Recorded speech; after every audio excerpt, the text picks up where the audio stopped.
Hello everyone, আজ আমি তোমাদের জন্য আলু পোস্ত রেসিপি নিয়ে চলে এসেছি। আজকের রেসিপিটা একটু অন্যরকমই পুরো। কাদের কাদের আলু পোস্ত রেসিপি ভালো লাগে তারা কিন্তু আমাকে অবশ্যই জানিও। আমার কিন্তু খুব ভালো লাগে যদি সাথে থাকে ডাল। বাড়িতে যেদিন নিরামিষ হয় সেদিন কিন্তু খুব নিমেষেই এক তাল ভাত কিন্তু এই আলু পোস্ত দিয়ে খেতে পারবে। রেসিপিটা খেতে কিন্তু ফাটাফাটি হয়েছিল। চলো এবার দেরি না করে এবার রেসিপিটা শুরু করা যাক। প্রথমে আমি সর্ষের তেল দিয়েছি, তারপরে সর্ষের তেলটা গরম হলে দিচ্ছি আমি এখানে 5 ফোড়ন, একটা মতো শুকনো লঙ্কা দিয়ে ভালো করে নাড়াচাড়া করে হালকা শুকনো লঙ্কাটাকে ফ্রাই করে নিয়ে তার মধ্যে দেবো আমি বীজ ছাড়িয়ে রাখা কাঁচা লঙ্কাগুলোকে দুভাগ করে নিয়েছি। এভাবে দিলে ঝালের পরিমাণটা কম লাগবে, আর যেহেতু এই রেসিপিটায় ঝাল একদমই খাটে না, আর কাঁচা লঙ্কা না দিলে কিন্তু স্মেলটাও আসে না, তার জন্য কিন্তু ঝালের বীজগুলো ভালো করে ছাড়িয়ে নিয়ে কাঁচা লঙ্কাটা দিয়েছি। তারপরে কেটে রাখা বক্স বক্স করে আলুগুলোকে কেটে ভালো করে ধুয়ে নিয়েছি। তারপরে দিচ্ছি আলুগুলোকে, তারপরে দিচ্ছি হালকা হলুদও সামান্য দিয়েছি। খুব একটা হলুদ ভালো লাগে না কিন্তু আলু পোস্ত, একটু সাদার উপরেই কিন্তু আলু পোস্তটা ভালো লাগে, কিন্তু সামান্য হলুদ দিলে কিন্তু একটু স্মেলটা আসে, ওই জন্য দিলাম। দিয়ে হলুদ আর লবণ দিয়ে ভালো করে নাড়াচাড়া করে কিন্তু আলুগুলোকে ফ্রাই করে নেব।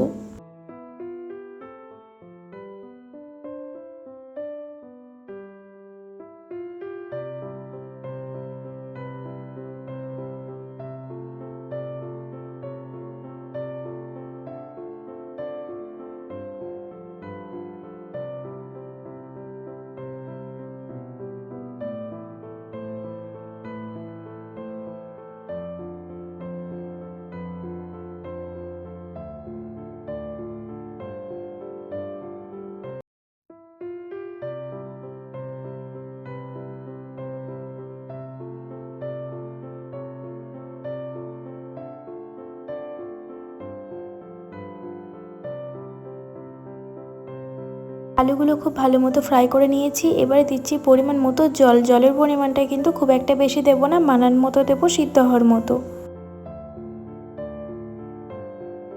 এবারে ভালো করে নাড়াচাড়া করে নেব, আর আলুগুলো যতক্ষণ না সিদ্ধ হচ্ছে ততক্ষণ কিন্তু আমাদের ওয়েট করতে হবে পোস্তটা দেওয়ার জন্য। এভাবে আলুগুলোকে নাড়াচাড়া করে নিয়ে এবারে বেশ খানিকক্ষণ ধরে ওটাকে ফুটিয়ে নেব আর ভালো মতো সিদ্ধ করে নেব।